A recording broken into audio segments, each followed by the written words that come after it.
say the game is getting old. Monday morning and your coffee's cold. Life is not what you want it to be. Hi everyone and welcome to A New Direction. My name is Jay Izzo. I know, I have another great show. Why? Another great guest. What can I tell you? That's the way this show goes. We have another great guest. Oh, you're going to really love Claudette Rowley. I'm telling you, you're going to love her. She's written this book. It's called Cultural Brilliance. I know you people who are listening to this on podcast can't even see it, but it's wow. It's called Cultural Brilliance, the DNA of Organizational Excellence. I have read this book. It took me some time to read this book, but because it doesn't seem like it's long, but I'm gonna tell you what it is. It is so packed full of useful, practical, amazing information. We're going to talk to her today about this book, Cultural Brilliance. And I'm going to just before we get to her, because we're going to do what we always do, but I want you to be thinking already in your head, is where you are at right now, is your business, right? Wherever you're working right now, could you say, honestly, without a doubt, it's culturally brilliant? All right, I'm just going to ask you that question. I'm just going to ask you the question, is it culturally brilliant? And you go, well, I don't even know if I know what that means. But that's okay. Hold on to the thought, because Claudette Rowley is going to walk you through this, okay? This is a step-by-step guide. She's going to walk you through this today, and it's going to be awesome. It's going to be amazing, and she's going to be great. So, first of all, before we get anything going, I got to just give out the T-shirt shout-out of the week. By the way, it's Holt Physical Therapy and Training. I got to give them a shout out. They sent me a T-shirt. I promise to give every local business who sends me a T-shirt, I will wear it, and I will do it on live and say thank you so much. And folks, if you're in the Raleigh area and you live in this area, check out Holt Physical Therapy and Training. I have gone there and I love them. They're great. They're an amazing group of people. So check out Holt Physical Therapy and Training, and we thank you for the shirt. So, but let's do what we do every week, and let's check in with the 4 areas of your life, right?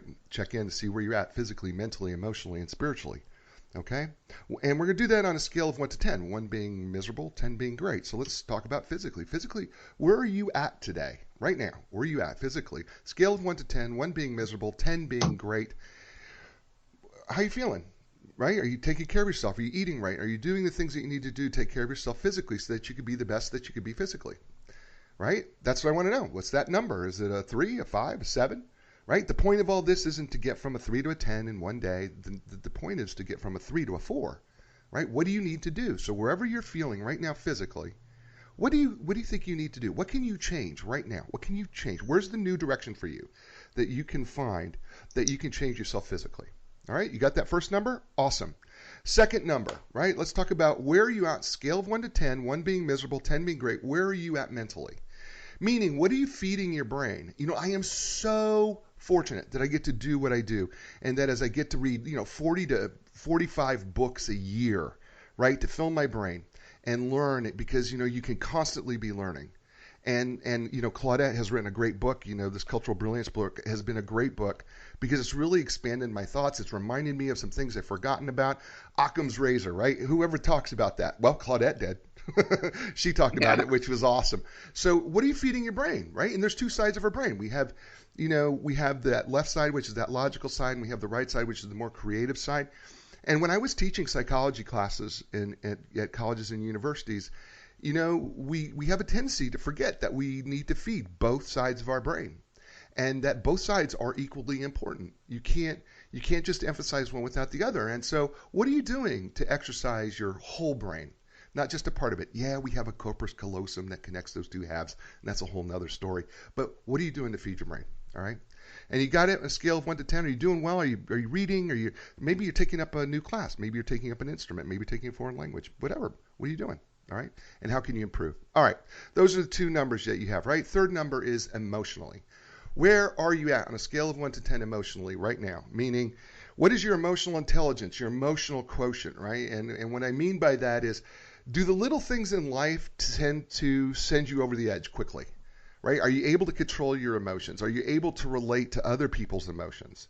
Are you really listening to other people's emotions and not just sympathizing with them, but really truly empathizing with them, meaning putting yourself in their shoes that you can really understand someone else's emotions and at the same time being able to control yourself, right? Because we have choices emotionally, right? The higher emotional intelligence, the higher emotional quotient, the better able we are to control our own emotions. We have choices.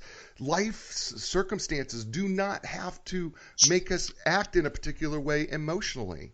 We can control that if we choose to. So where are you at in that scale of 1 to 10 emotionally? Perfect. All right, so you got 3 numbers, finally the 4th number, right? Where are you at spiritually? And you say to me, oh, what do you mean by that? Well, what I mean is what centers you? Right? I'm not talking about being happy. I'm talking about what brings you back to center, what helps you come to peace, what helps you resolve the things that science can't explain. What helps you do that, right? Is that nature? Is it karma? Is it God? And should it be God, how's that going for you, right? Or how is nature going for you in that matter? Or how's karma going for you, right? But something that I know, because we all believe in something, I promise you do. We all believe, we have faith in something that we believe that gives us some sort of sense of peace. And how are you doing in that area? So you've got 4 numbers, right? You've got the physical number, the mental number, the emotional number, and the spiritual number. And those 4 numbers are like the legs of a table. And you're trying to eat off of the table. If they're uneven, it's very hard to eat off of an uneven table. But if they're too low, it's also hard to eat. So the goal is to raise each leg little by little so that you get the table to the right level. And I hope you'll do that. Well, our next guest, who, by the way, is brought to you by Inline Business Brokers and Advisors, and they have been our sponsor for so long, and I am so grateful for them because they are the experts when it comes to selling a business. I have several friends who have sold businesses through Inline, and I am telling you, the experience they tell me is matched by none. They are world-renowned. Everybody knows who Inline is, and we are so fortunate to have them as a sponsor, and they're going to be sponsoring today's show as well as Claudette. So let me introduce you to Claudette. So Claudette Rowley, right, who is the Cultural Brilliance CEO, is a change management consultant. She's a cultural designer. I love that term. And an executive coach. Claudette is passionate about helping leaders and organizations resolve company organizational problems in ways that honor the intelligence of their cultural system and the brilliance of their people.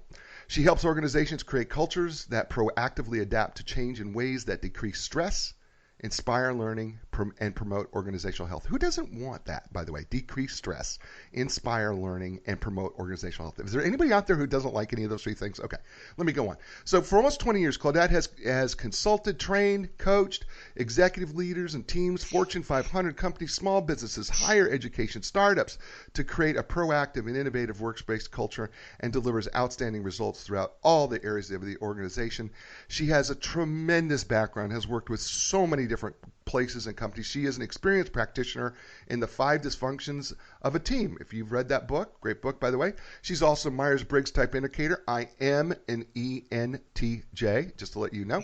And I will find out what she is too, maybe later on. Maybe she'll be so bold as to tell us what that is. And Claudette is the creator of Cultural Brilliance System and hosts a globally syndicated radio show. She also teaches a course on culture and communication at Northeastern University and is the author of the Amazon best-selling book, Cultural Brilliance, the DNA Organizational Experience. Please get this. And ladies and gentlemen, would you please welcome Claudette Rowley. Claudette, welcome to A New Direction. Oh, thanks, Jay. Thanks for that introduction. Really looking forward to our conversation. So, culture. I've said it before. I will say it again. You have one whether you know it or not. Oh, you're singing my song. Absolutely. We are always in a culture at all times, whether we know it or not. Yeah. It does evolve, does it not? I mean, you put a group of people together, all of a sudden the culture evolves.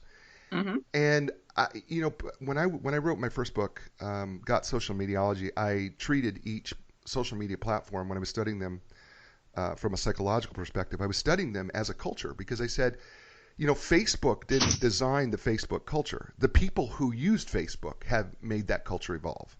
Mm-hmm. And the business that you're in, whatever business that you are, you may have not set out to create the culture you're currently in, but you've created a culture, right? Yeah, you absolutely have. You whether you're aware of it or not, and whether it was intentional or unintentional, we are always in a culture at all times. It's one thing I sometimes when I'm giving an example to organizations or individuals will say, think about your family of origin. And whether you liked that family or not, we all understood the culture of our family of origin. We understand all the unspoken norms, right? Sure. All the unspoken rules, how you're supposed to behave, who is going to get upset about what. And organizational culture is similar in the sense that you're going to have a set of norms for behavior that evolve. Yeah, and why does culture go wrong? Culture goes wrong. I think for the number one reason is that folks aren't thinking about it sometimes, right? We don't, decades past, no one was really sitting around thinking about their organizational culture most of the time. Right. So as you said, it did evolve. And so sometimes it didn't evolve in ways that were functional or supported people or the business. So I think that's one piece of it. And the other piece of it is, and we're seeing more and more of this is coming to light, where organizations tolerate behavior that's unacceptable. And we're seeing, of course, more of that in the news where it's not being tolerated anymore, which is really great. Right. But even things like tolerating bullies, tolerating people who are disrespectful, things like that over time really erode a culture. So how would you know if you're in a bad culture? There are a few different ways, but some of the signs that have been pretty consistent for me. One would be certainly the bullying, disrespectful environment. Another one is if you're in a culture and you notice, or maybe you're the leader, so you're part of some of what's happening from the top down perspective, that there's a revolving door of people. People are leaving all the time, and then you have to rehire. That's a sign something's not going on well with your culture. Another one is and this one's often surprising to people, but if you are a leader or you're not a leader in the organization, but what you notice and experience is the leaders will say, oh, you have this new idea? Okay, great. Can you give us information about it? Can you give us some data? That sounds really reasonable, except if repetitively those leaders do nothing with that information or data, and people get incredibly frustrated and disengaged. So if there's a lot of disengagement, a lot of frustration, a lot of mistrust or blame, or any of the things I've already mentioned, those are signs that something's probably going on with your culture that you need to look at.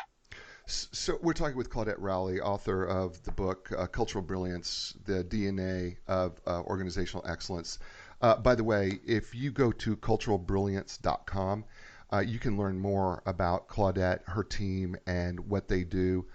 They are amazing. I've read through, I think almost all the website as well as this entire book, and you will love what they do there. It's such a unique approach, and I was blown away by everything about Cultural Brilliance and what Claudette is doing there. So I really encourage you, go to culturalbrilliance.com to just get some more information. Claudette, one of the things that as I was reading this book is I was like, okay, you read a book and you go, okay, she's going to lay out. You come right out and say, you know what? Don't hire me. Just read my book. Try to read my book, and I will give you the step-by-step processes. And I quickly said, oh, well, this will be great. I'm going to start with being authentic, and then I'm going to work my way and integrate everything. And I got through being authentic and was getting ready to do, the antigen, and I went, oh, this is way I need Claudette. I'm pretty good, but I think I'm still going to need Claudette in this one. And because I was like, okay, this process that you've created, and this is your own process, right? Exactly. Yes, yeah. It is. Okay. So let's kind of walk through as much as we can in the limited amount of time we have. Let's walk through this process of cultural change to become culturally brilliant. Let's walk the listeners through that. So where do we start? Sure. If we're gonna change, yeah. Where do we start? And we start with what I call authenticity, which is really about understanding how your culture operates, right? It's getting to that place of truth telling. How does our culture really operate? What's great about it? What's not so great about it? And as you said, I did write the book so that folks could take some of the ideas and apply them. or take all the ideas and apply them, if they're interested in that, if they have the internal support in their company for it. So we start with this assessment piece. So by the end of that assessment piece, a company and organization knows a couple of things. They have a deep understanding of how their culture operates, especially in terms of the beliefs and mindsets that are driving behavior, right? So if you, just as a quick example, if you're in a culture where people have a mindset like nothing's ever going to change around here, nothing's ever change, which is sometimes what we hear, right? And usually for good reason, because people are incredibly frustrated. Nothing's ever going to change. We've been hopeful before, and now, nothing ever happened. So you can imagine what behaviors follow that. Nothing's ever going to change, so people aren't engaged in the process or anything else. They just go through the motions. They might be angry. They might be frustrated. So there's a whole host of behaviors. So we really get to the bottom of those types of beliefs. Right. And then once we've gathered all that information, organizations usually have a pretty good idea of the culture they want and need to have to support their business, support their people, support their bottom line. And once we have that, we meaning me and them, we have all that information, then we move into designing. And the design piece is really about how do we move from where we are today, point A, to where we want to be, point B. Functionally, what will need to happen for us to get there. And what's really cool about that part of it is that I work with as many people in a company as possible. So this is not just with the leaders. We have representation from all levels, all departments, all teams. Right. And so people come together and work on some very specific cultural issues they've identified, we've all agreed on, and can come up with a design that solves this issue.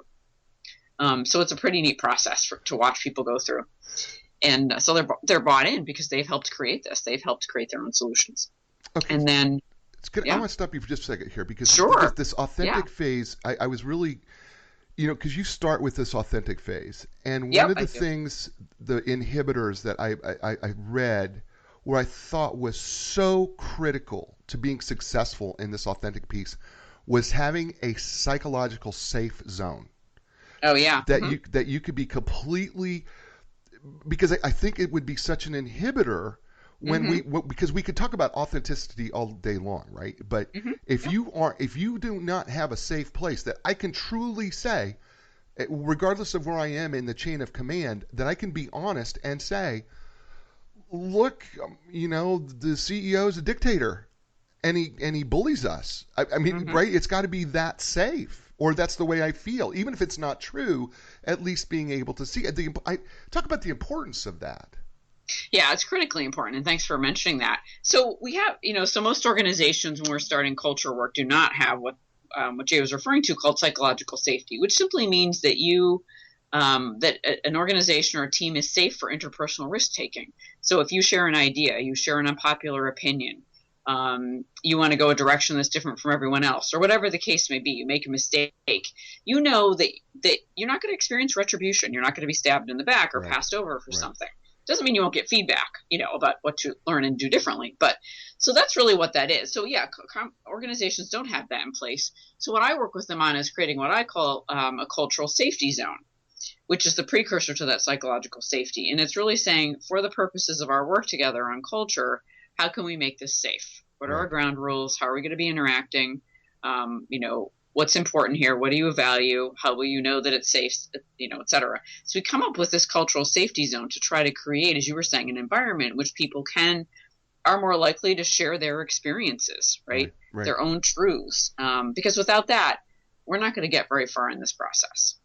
Yeah, right. No, you're right, because I think one of the things I have run into, and I know that you have because you wouldn't have written about it if you hadn't, is that people in organizations can be reluctant to be authentic and honest because they're afraid that there's going to be some sort of retribution for their honesty. Yes, and usually with very good reason. They're afraid of that. Yeah, absolutely. Yeah. So I know you've moved into this design phase. So one of the things that when I was reading this book, I really was hoping that you would talk about, and maybe you were moving in that direction, and it might be moving in this whole idea of contextual emergence. Oh, sure, absolutely, yeah. And I'm sorry to kind of but I just was like, that whole conceptual framework that you put together with contextual emergence, Mm-hmm. I thought was so unique to this whole process because it fits right somewhere between that authenticity area and before we get to design, It right? does, yeah. Because we're identifying right certain structures and habits and Mm-hmm. behaviors and Mm-hmm. right. Go ahead. So go ahead. Talk about. I'm sorry. Go ahead. Talk about that a little bit if you don't mind. Yeah. Happy to. Thank you. So contextual emergence, right? So this is right. This is how we take all the information we gathered through authenticity or assessment. Before we go into any sort of design, we actually look at this. I call it a transition, but we look at all the information that's been gathered, and it's called contextual emergence because it's really just looking at what is emerging literally in the context we've created. And so, for example, I created an entire document, and it has on it all the things that are going well in the culture, right? Where the culture is brilliant, right? Right. And then all the things that are blocking the culture from moving forward. And this will be mindsets and behaviors and structures. And this is all information that's been gathered from the organization. So this isn't, from me at all. Right. And so we'll get to organizations, we'll sit down and like, oh my gosh, I can see how our mindsets are driving a lot of our behaviors.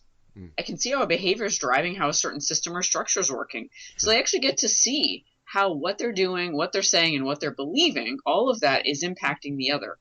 And that's the discovery process from that, in that contextual emergence piece.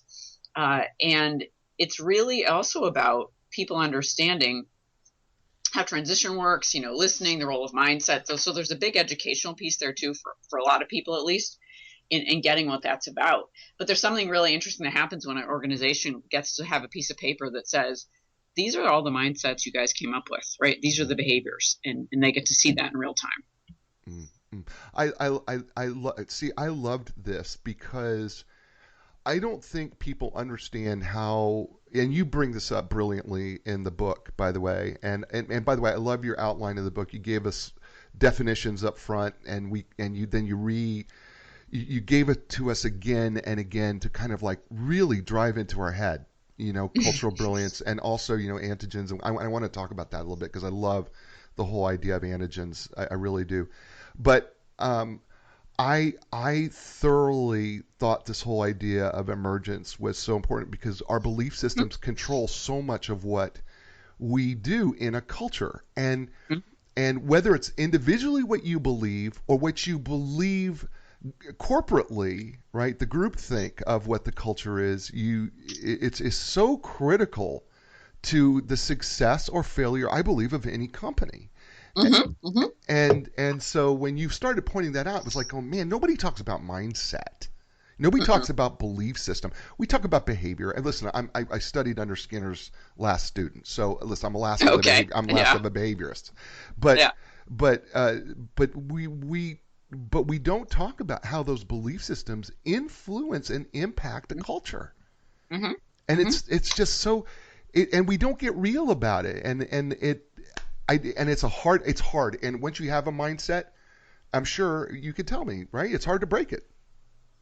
I think it's hard to break. It's challenging to break it. But once you're a company, an organization is aware of their fairly collective mindset in a lot of cases,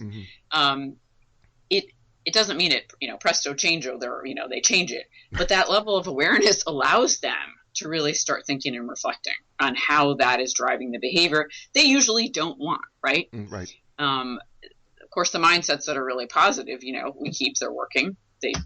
They produce great behavior, or the behavior that's desired or rewarded in the organization. But yeah, we don't talk enough about, there are people who talk about beliefs and mindsets, but a lot of times, when we're talking about organizations, it's okay, what are the skills and behaviors this person needs to change? Right, exactly. Yeah, exactly. Yeah. We're talking what are their beliefs, right? Right, yeah. We're talking with Claudette Rowley. She's author of this best-selling book, Cultural Brilliance, The DNA of Organizational Excellence. Fabulous book. She's being brought to you today by Inline Business Brokers and Advisors. Are you a business owner? At some point, you're going to need the services of an experienced business broker. Selling your business is a huge decision, not a big one, a huge one. Make sure you build your deal team, starting with the experts at Inline Business Brokers and Advisors. You can learn more online at nline.com. That's ENLIGN.com. And they are bringing us Claudette Rowley and her brilliant book, pun intended, Cultural Brilliance. And we're talking with her, and we're walking through some of the steps of making your making your company culturally brilliant. And we've talked about authenticity. We're talking about cultural emergence. We're slowly moving into design. I got to tell you, and I don't know where the best place is to fit this in, right? Because I don't know if we should wait to fit it in or if we should talk about it now. But I so want to talk about antigens. Let's do it. I really do, because when you brought up the term and you defined it, I went, oh, wow. So define it for the listener. What are antigens? Why is it so important? And what do we do with it? And where does it fit into the system? Yeah, so this whole idea, so a couple of years ago, a mentor of mine was telling me about this idea of adaptogens. And she said, and I never heard of them, she said, oh yeah, adaptogens are herbal substances like ginseng or maca and, many, many other things. Right. And they help, she had taken them at one point, and they help your body regain its health, rebalance its system, handle stress better, things like that. And she said, what if there were adaptogen cultures? Oh, wow. That's really interesting. So it showed up in the book. So clearly I ran with it and really thought about it. And it's a really interesting idea about what, when we're right. This is actually, after contextual emergence, the next part of the book is on this adaptogen design. But it's really bringing to life this idea that we can create and design. We can design and create a culture that can rebalance under stress. That can rebalance after, maybe there's an external threat that's unexpected. Maybe a leader leaves unexpectedly, things like that. We can also create a culture that anticipates and responds to change differently. So you mentioned, emergence earlier, right? Which I love also. So when we start to notice that something might be and those are usually subtle signals, something new might be emerging in an organization. And a really common sign is seemingly out of nowhere, there's conflict. And maybe there's this team that's been working beautifully for a long time, or at least well enough, and then all of a sudden, seemingly there's conflict. Well, usually that's a sign that something needs to change or evolve, right? Something new is emerging. Mm-hmm. So it's a simple example of this. So there's a process of actually taking folks through a cultural design that will become adaptogen, that will be able to adapt and produce as needed throughout the life of the organization. So this whole thing, first of all, there's three things that come out as a theme in the book. This adaptogens, by the way, and I mispronounced it. Sorry, I was thinking about something else. Yeah. So I apologize for that. I meant adaptogens. Mm-hmm. But there's this whole idea that there's a theme that you keep referring to over and over and over again, and it's the whole idea that decrease stress, inspire learning, and that we need to. Oh, what's the third one? Promote organizational health and success. Promote organizational health and success. And I thought to myself, I'm consulting this company, and I said to him, I said, you know what? I said, I'm just finishing this book. I said, everything that we do, everything that you do in this company, I think it really comes down to those three questions for you. Mm-hmm.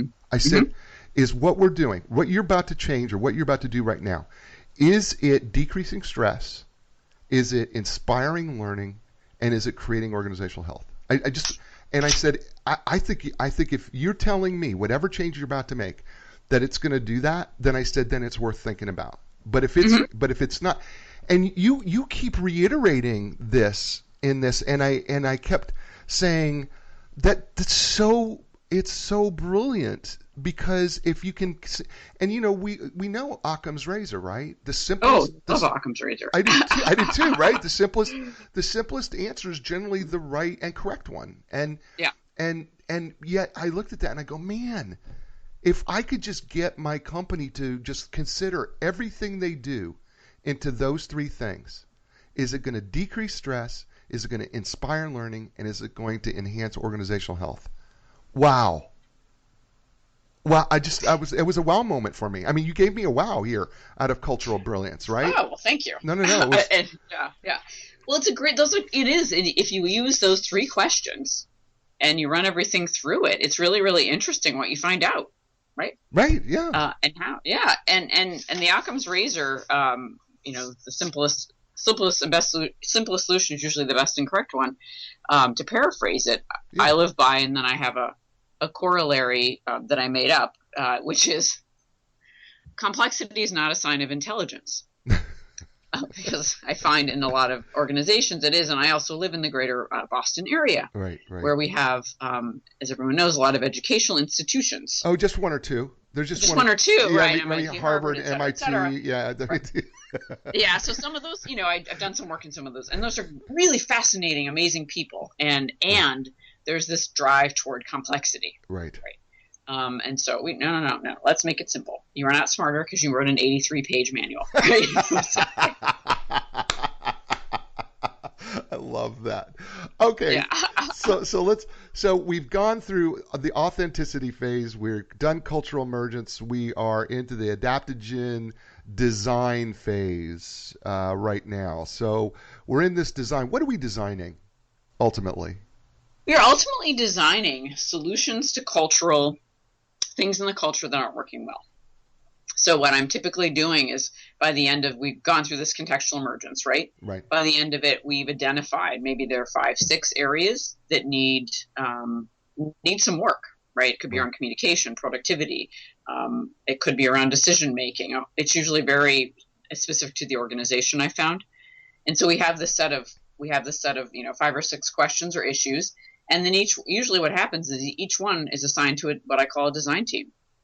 And the design team, and the book details this goes through this in a lot more detail, but the design team goes through a process of coming up with a solution to each one of these cultural issues. And it's, it uses some things like design thinking. I do a lot with systems, systems thinking. So to help people understand that it's not just a communication issue or behavior, it's a whole system. So how does it thread through the whole organization? Right. And so I use that to help people see more holistically what's really going on, so they can much better solve the issue. So those are the types of things. And then by the end of it, we have a set of designs and that we get feedback on and work with and do all of that. But that's where we end up with by the end of that phase before we go into the design integrity piece. Mm-hmm. We're talking with Claudette Rowley. She is author of this best-selling book, Cultural Brilliance. By the way, it's available on Amazon, your favorite bookstore. If they don't have it on the shelf, tell them, hey, why don't you have Cultural Brilliance here? Because it's that brilliant, okay? Get this book. And by the way, if you're in management, if you're not in management, if you're a CEO or not a CEO, this book is going to be tremendously helpful to you. You're going to read it, reread it. You're going to be parts of this where you're going to go, whoa, what did I just read? And you're going to read it again. And it's just such a great book. And if you're looking for, because I know so many of you that watch the show and listen to the show, you're always looking for what's my summer read, because you like to grow and learn. Cultural Brilliance should be on that list by Claudette Rowley. This should be one of your summer reads that you go, okay, while we're doing vacation, this is what I need to be thinking about in terms of changing my organization, changing how we're managing, changing our culture, and we need to be taking a really close look at being culturally brilliant. And if you really want to learn more information about Cultural Brilliance, you can go to culturalbrilliance.com and learn more about Claudette and her team and all the things that they do, because it's amazing. So, and I'm telling you, it's going to be so helpful for you. It's going to be life-changing. It's going to be business-changing for you as well. And so I really do encourage you to read this book. So, Claudette, we've gone through design. Let's see, we've gone through authenticity, emerging, design. Where do we go to next? Well, we go to a transitional point called design integrity. And that's simply where we try out some of these designs. We prototype. So rather than going right into planning and implementation, we make sure what's on paper works in reality. Right. And so we try it out with the team, a couple of teams. We do some different things, and then we get feedback on it. And we make sure these designs have logic, they're coherent, all of the things that design should have. So that's where we're vetting it and just making sure it works. So that's that little piece, yeah. But we need to be, and here comes the experimental psychologist in me, okay? Yeah. Right. All right. Here it comes. Right. So. Okay, I'm ready. One of the things that I thought was also brilliant in your book is we're talking about prototyping. Okay, we've put all this together. Here are all the ideas. We're throwing them all on the table. Now we're going to take and we're going to unleash this on a particular section of our company. We're not going to do the whole company. We're just going to unleash a section of the company to see how it kind of folds. Maybe we unleash a part of this to the whole company, but we're going to prototype it in some way. We're going to do this experiment. Mm-hmm. But we have to be a little cautious because I mean, we could get so caught up with, ooh, this is it. This is the answer. This is the only thing we have to do. Then, right? I mean, there's some cautions that you need to take when you're doing the prototype. Mm-hmm. Yeah, I mean, I think you're open, transparent, right? This is the goal. This is what we're, team A or B, right, is going to take on, running a meeting a different way or whatever needs to happen there, whatever they've designed, communicating differently. And then they do it for a specific amount of time, which will usually be fairly short, like 3 weeks or something, right? Right. And you're getting feedback along the way. How's this working? What should we change? What do we need to iterate? What do we need to tweak, et cetera? And so you're getting feedback. So from that perspective, right, we're not going to put any kind of design in place that would really disrupt business. That would need to be looked at very differently. Right. But we're looking at things that would either they're going to work and enhance what's happening, or they might be fairly neutral, right? They're not going to do anything that's going to, hurt a customer relationship or anything like that. So yeah, you have to use some judgment, right, in terms of what you're prototyping and how it's working, for sure. Right. Well, yeah, because I think what happens is, right, we get so enamored with our prototype. Oh, look what we've done, right? Which is, I think, why you say, okay, make sure that you have decided how long you're going to run the prototype. Because I can see this happening, that the prototype is going so well that they don't stop running it. And so, right, I could see that happen. Or it's gotten out of control and they don't know how to stop it. Whatever the case, because, and the thing is, I know we don't prototype. We have a tendency to go, oh, well, we've got all the answers. We don't need a prototype. We're just going to unleash this. But there's a danger, right? There's an absolute danger, because you really don't know what, we've all had this experience. It looks great on paper, but in reality, right, we forgot 5 things. Yeah, right. And that's what the point of the prototype is. So yeah, I have a lot of parameters around them. We're all in agreement how long it's going to last. We're all in agreement about what kind of feedback we're going to get, when we're going to get the feedback.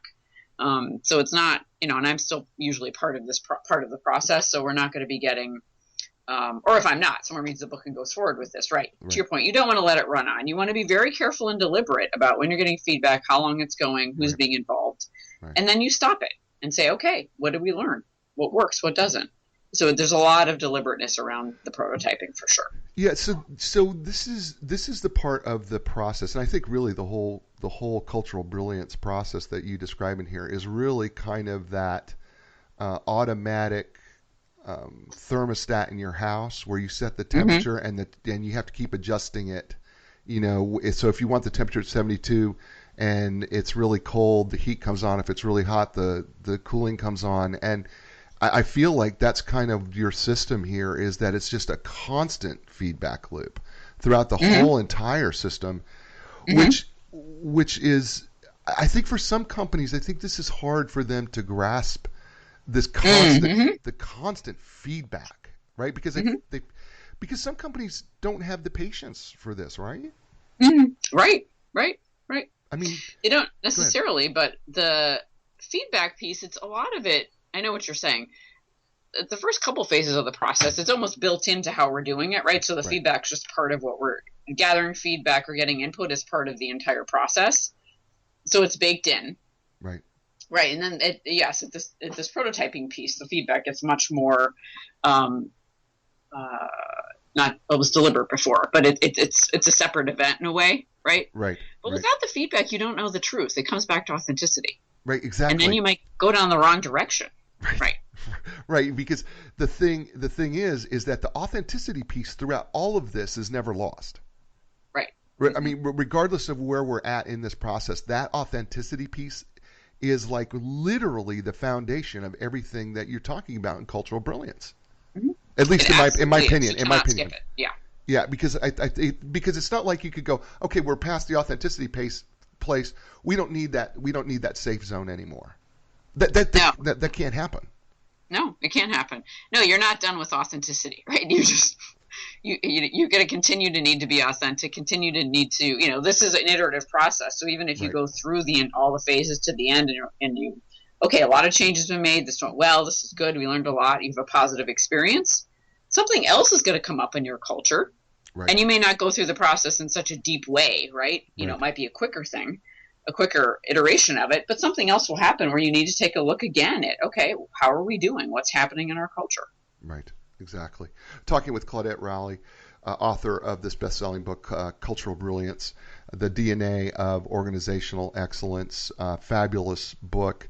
And she's walking us through literally the book is what she's doing. But trust me, this is like the Cliff Notes of the Cliff Notes of the Cliff Notes version of this book. Yeah, that is true. I don't know any other way to say this, but this is like, I like that. But this is like literally it's like literally you bought the Cliff Notes. Okay, this is the Cliff Notes of the Cliff Notes. Oh, you bought that one? Right. Well, this is really the Cliff Notes of the Cliff Notes of the Cliff Notes is what we're doing today, because it's not nearly giving you the information that this book is going to give you, and not nearly what you're going to learn if you go to culturalbrilliance.com. And by the way, this book is available on Kindle as well as other formats. And so I really, really, really encourage you to get this book. And I've got it in both ways, Kindle, and I'm holding up the paperback as well. And so I really, really encourage you. Okay, we've gone through the prototype. We like what we see, Claudette. Then what? Then we are in what I call aware integration, which simply means planning and implementation. Right. So we need to figure out how are we going to implement these changes in these designs. Right. And so some of that is fairly pragmatic, right? I've used planning teams. I've done different things in different organizations, but it's not just me doing it. You're going to get people to some number of people to come together and really say, okay, we have these. We need to decide and plan out and sequence and figure out how we're going to do this. So that planning team will work on that. Right. But really one of the key pieces to this working is that the new behaviors and mindsets and behaviors that have been uncovered along the way in this process those new mindsets and behaviors need to be the basis of how this plan is implemented. Mm-hmm. Right. So often we see people use their old mindsets and behaviors to implement a plan with new mindsets and behaviors. Right. I know they do that they're not aware of it. But of course it doesn't really make sense once we're aware of it. Right. So it's really, how do we come from this place of how we need to think and act differently? And that's the key. That's why I call it aware integration. That self-awareness is the key to this working, to this plan working. Mm. So, here, I just had this conversation today. Mm-hmm. And that is this whole idea of cultural awareness, right? Yeah. I mean, it's so we just pass over it so easily wherever we're at, wherever we work, whatever relationship we're in, whatever group that we're a part of. I don't care if it's profit, nonprofit, if you're a volunteer. I feel like we're so unaware.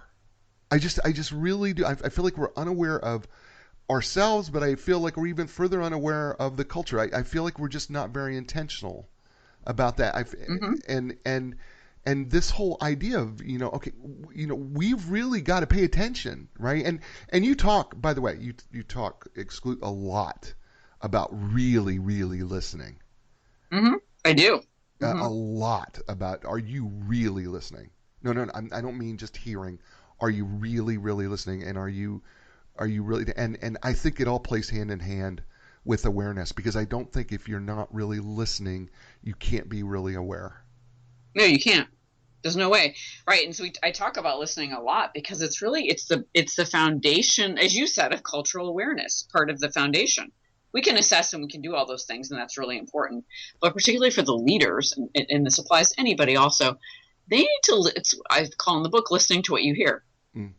So listening to what you actually hear and not what you wanted to hear or hope to hear, which are, those are different kinds of listening. Yeah, I loved your example. You were in a choir. And, and the choir director says to you, basically, I really need you to listen to what you're singing, right? Are you really hearing? Are you really hearing? Are you really listening to what you're singing and what's Right. going around you. And somebody who is a hack musician like myself, it's really, really critical in music that if you're going to sing, really you need to listen. It's not just about belting out the notes. Right. And the same thing is true here when we talk culture and listening within the culture. Absolutely. So now where are we at? We've gone through this. Yep. Where are we at now? What's the next steps? What do we do? Finally, yeah, we're at this very final transitional point, and it's called social capital, Mm, social capital transition. And this is where we step back and we assess how has the culture evolved, and what have you learned that's going to help your culture stay brilliant. mm, So it's more of it's a reflective piece, right? right. And it's really looking at what did the organization learn? And I think learning is important. And then we also ask questions about business outcomes, right? Because we change culture. A colleague of mine said this the other day.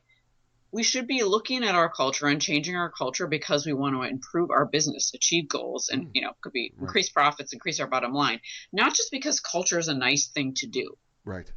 And I appreciated his straightforwardness on it, right? We Right. don't just create a trusting culture so people feel better. Right. That's part of it, but we also do it because it's going to improve your business. Right. So in social capital, that's where we're looking at business and learning what worked and what didn't. And so we're taking stock of all that. And then that information gets used usually to see then what's next in the cultural evolution. Mm.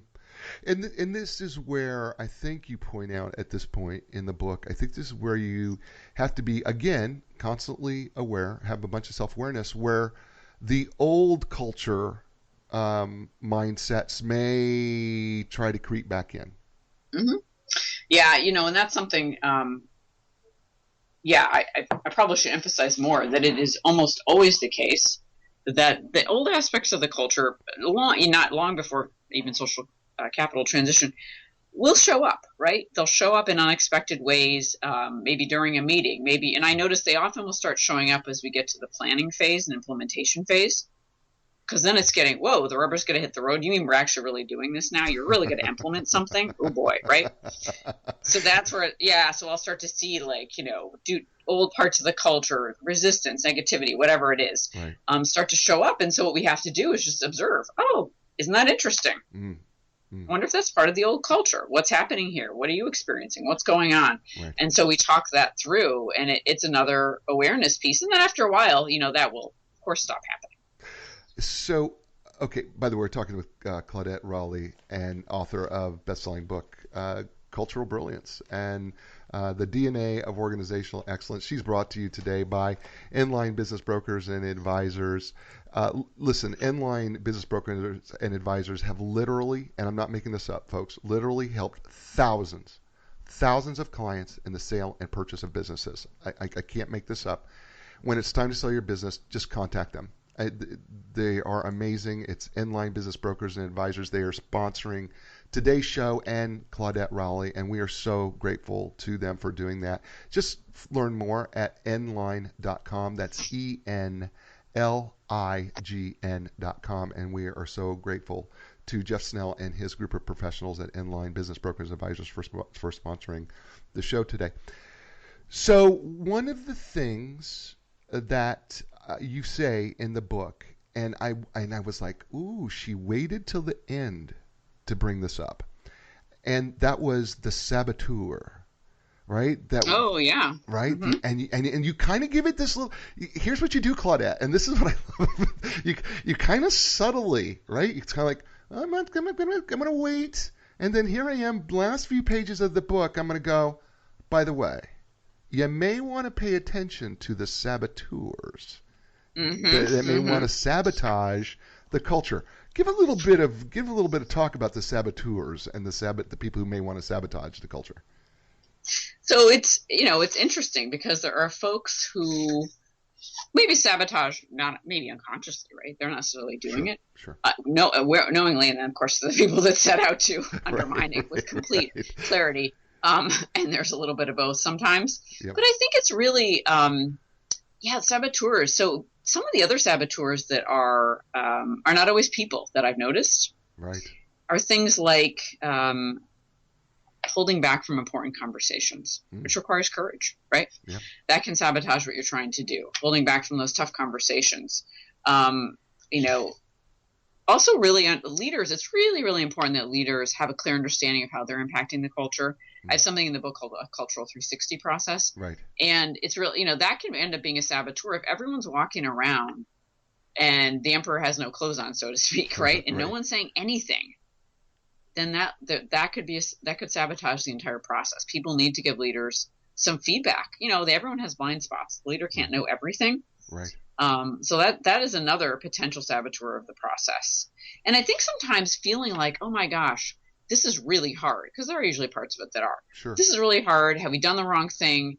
And remembering that you're going deep, really deep temporarily. You are not going to stay in the depths of this culture work, this assessment work, these deeper conversations. Right. You're going to come back up into a more kind of, I don't know if the word's normal, but just, regular rhythm. Right. But when people sometimes get really nervous when things go deep and things feel wobbly, that can be another place where a saboteur could show up, because it's just so uncomfortable. Right. Yeah. So one of the things that you did in the last portion of the book, and you saved it to the end, and it was, to me, it was kind of like the bonus of the book. Mm-hmm. All right. Yeah. Okay. So you talk about the culturally brilliant leader. Yep. And it was at the end of the book, and I went, she gave me bonus content. How dare she give me bonus content? I wasn't ready for bonus content, because just when I thought the book was about to be over, and because you refused to give me an epilogue, you gave me emergence instead of an epilogue. Yeah. Right? No. I get, oh no, we're going to talk about the culturally brilliant leader. Uh-huh. Well, what is the culturally brilliant leader? So the culturally brilliant leader, a little bonus material, is someone who, there's a lot of ways to describe it, but there's someone who can really tune into what I call the emotional energy of the culture. Some other people call it the emotional culture, but it's tuning into some of that. What is really going on beneath the surface? And so if the leader's gone through the process we just talked about, they know a ton by the end of it. And so the culturally brilliant leader is able to do that. I think of them as somewhat of a culture whisperer, like dog whisperer, horse whisperer. Sure. And they're also people who are willing to be really self-aware and notice that your culture will not change unless you change and grow as a leader. It is not those people over there that need to change. It's you as well. So it's that level of tuning in, self-awareness, and harnessing what I call the emotional energy of the organization. And I talk about that in the book. Like, how do we actually harness that? And we see leaders that do that naturally. They're not even taught how to do it probably. They galvanize everybody. They inspire them, right? They motivate them. And they have that quality. So we're talking about some of that, but we're also talking about that deeper tuning in so that a leader can say, oh, I have really been noticing that this particular team seems very disgruntled and I don't know why. I better go talk to them. Let me find out some information. And maybe that leader a year ago wouldn't have even noticed because they were more focused on making decisions and taking action, the things leaders need to do. Right. Yeah. I think it's easier. Sometimes it's so much easier for the leader to just decide they're going to take an immediate action rather than ask the question. Yeah. And I thought, wow, if we could just stop for a moment as a leader and wherever we're at, I don't care where we're at as in leadership, but if we could just stop instead of going, I got to make this change. Now, listen, admittedly, there are times when you just have to do that, but there are more times than not where if you could just listen a little bit. Again, here we come back to what you said about listening. And I think that's the thing about the cultural brilliant leader. The cultural brilliant leader is not only self-aware, she is a listener and is really paying attention to the pulse of the culture. And rather than jumping in and making demands and becoming a dictator, they understand the importance of the culture. And this is what I'm pulling from your book, and I may be wrong. And correct me if I've missed the point, but no. But this is where I see that going, and I loved it, and I went, yeah, I want to be more of a culturally brilliant leader. That's and because I think that was the thing that made it more personal for me. Oh, right. Right, because even though I do coaching and even though I do consulting and that type of thing, I think there was also part of it, and this is what was so beautiful for me about your book, was then it got personal. What That's a really interesting point, right? It kind of at the end it gets personal. You're really thinking about yourself as a leader. Yeah, it really got personal. So I want to say thank you for that. Oh, thank you. So Claudette, here's what I do, because believe it or not, we've been on almost an hour. So well, it has flown by. It has really flown by very fast. So what I ask every guest here on A New Direction is, the show's called A New Direction because we help people find a new direction in their life or their career or their business. And what I would like to ask you to do is, if you could give people something that would help them find a new direction in terms of cultural brilliance, what would be that one thing that you would leave them with?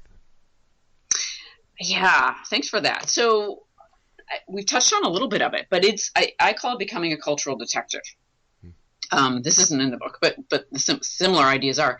So really, if you want to go in a new direction in your culture, start by, and you could be a leader, you could be at any level in the company, organization, is really start listening, right? And listen to everything, listen to what you hear, try to drop your own, we all have biases and assumptions, try to drop those, and be really, really observant in a non-judgmental way, and just notice, right? Without judgment or assigning meaning, just notice what happens when you listen and observe that way about people and how they interact and operations and processes and things like that. You're gonna gain a wealth of information that you might have just been overlooking simply because you're busy and not tuned in that particular way. That's beautiful. Her name is Claudette Rowley. She is best-selling author of this book, Cultural Brilliance, The DNA of Organizational Excellence. You need to get it. Amazon bookstore. Get it. Check out culturalbrilliance.com.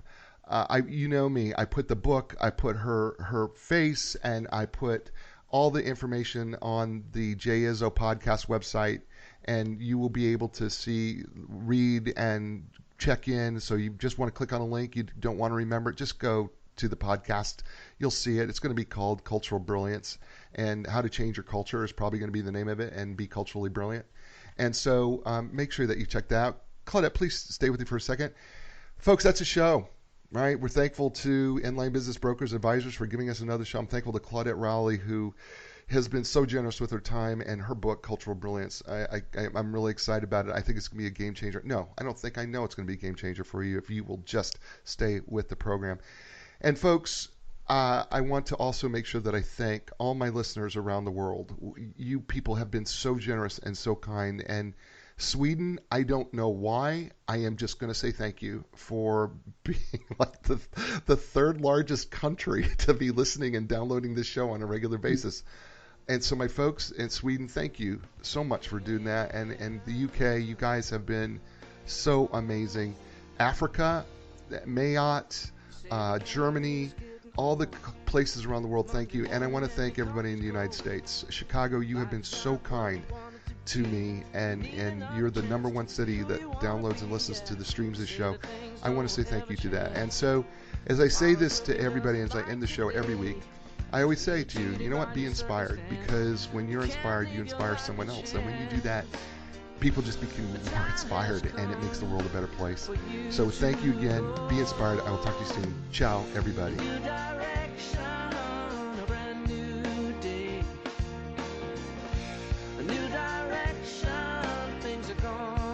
Change. You can find the strength to go a different way. Yeah, the time has come for a new direction. Yeah, yeah, new direction. Yeah, yeah. When you lost your confidence and the answers don't make sense, got to keep your hope alive. You got to know you can survive. This is your time to fly. A new direction, a brand new day. A new direction, things are gonna change. You can find the strength to go a different